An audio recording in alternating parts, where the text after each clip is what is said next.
Baik, di sini saya akan menerangkan materi tentang teorema Wilson. Nah, sebelumnya saya sudah menerangkan tentang teorema Fermat ya. Selain itu, ternyata ada teorema Wilson, teman-teman. Mari kita pelajari bersama-sama. Oke, teorema Wilson. Teorema Fermat dikemukakan oleh Pierre de Fermat, bangsa Prancis pada tahun 1640 yang merupakan teorema fundamental dalam mengembangkan teori bilangan pada saat itu.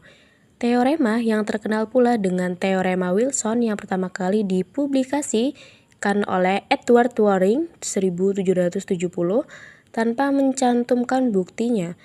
Sebenarnya Wilson bukanlah orang yang pertama kali mengemukakan teoremanya, sebab pada tahun 1682 Leibniz juga telah membicarakannya.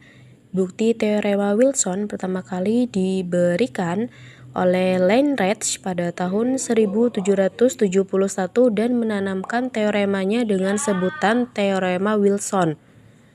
Sebelum membicarakan teorema Wilson, akan kita pelajari lebih dulu teorema-teorema berikut ini yang akan membantu untuk membuktikan teorema Wilson. Nah, di sini ada teorema 6.5.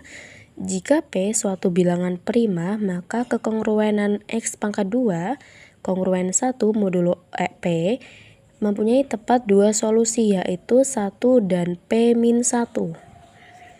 Bukti. Misalkan R adalah suatu solusi dari perkongruenan X pangkat 2 kongruen 1 modulo P, maka R pangkat 2 dikurang 1 kongruen 0 modulo P, R plus 1, R min 1 kongruen 0 modulo P. Perkongruenan terakhir ini berarti P habis membagi R plus 1 dan R min 1. Karena P suatu bilangan prima, maka P habis membagi R plus 1 atau P habis membagi R min 1. R plus 1 kongruen 0 modulo P atau R min 1 kongruen 0 modulo P. R kongruen min 1 modulo P atau R kongruen 1 modulo P. R kongruen P min 1 modulo P atau R kongruen 1 modulo P.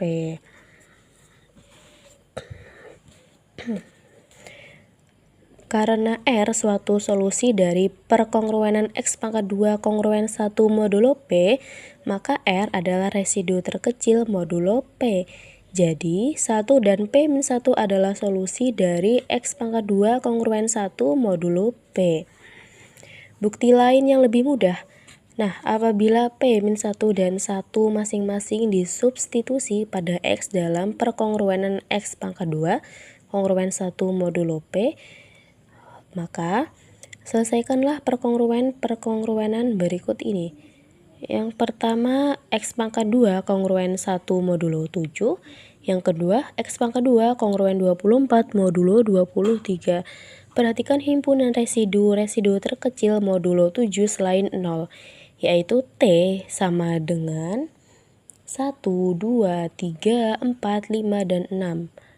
Kita akan mudah memperoleh solusi-solusi dari perkongruenan linear berikut ini, yaitu, yang pertama solusi dari X kongruen 1 modulo 7 adalah 1. Solusi dari 2X kongruen 1 modulo 7 adalah 4. Solusi dari 3X kongruen 1 modulo 7 adalah 5. Solusi dari 4X kongruen 1 modulo 7 adalah 2. Solusi dari 5X kongruen 1 modulo 7 adalah 3. Dan yang terakhir, solusi dari 6X kongruen 1 modulo 7 adalah 6. Tampak dari perkongruenan linear tersebut bahwa jika A T, maka solusi dari AX kongruen 1 modulo 7 adalah A pangkat 1 T pula. Dapat diperiksa pula bahwa apabila A, B, dan T dengan A tidak kongruen B modulo 7, maka A pangkat 1 tidak kongruen B pangkat 1 modulo 7 dengan A pangkat 1, B pangkat 1, dan T yang merupakan solusi berturut-turut dari AX kongruen 1 modulo 7. dan BX kongruen 1 modulo 7. Jika A sama dengan 1 dan B sama dengan 6, maka solusi-solusinya berturut-turut adalah A pangkat 1 sama dengan 1 dan B pangkat 1 sama dengan 6.